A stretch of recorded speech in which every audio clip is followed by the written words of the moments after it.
الحمد للہ وحدہ والصلاة والسلام علی من لا نبی بعدہ اما بعد۔ سامعین کرام، دروس عقیدہ میں آج کے درس کا عنوان ہے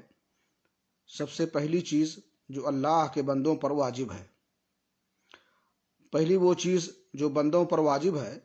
اس امر کا علم و عرفان ہے جس کے لیے اللہ تعالیٰ نے انہیں پیدا فرمایا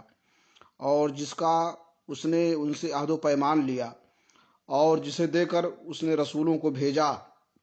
اور جس کی یاد دہانی کے لیے کتابیں نازل فرمائیں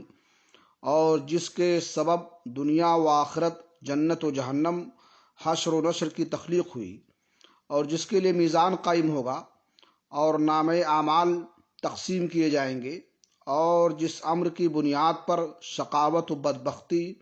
اور سعادت و نیک بختی حاصل ہوگی اور جسے معیار بنا کر نور تقسیم کیا جائے گا۔ وَمَن لَّمْ يَجْعَلِ اللَّهُ لَهُ نُورًا فَمَا لَهُ مِن نور، اور اللہ تعالیٰ نے جس کے لیے نور نہیں بنایا اسے نور کہاں سے مل سکتا ہے۔ آج کے درس میں انہی باتوں پر اکتفا کرتے ہوئے اللہ رب العالمین سے دعا کرتا ہوں کہ اللہ تعالیٰ ہمیں صحیح عقیدے پر قائم رکھے۔ وآخر دعوانا الحمد للہ رب العالمین۔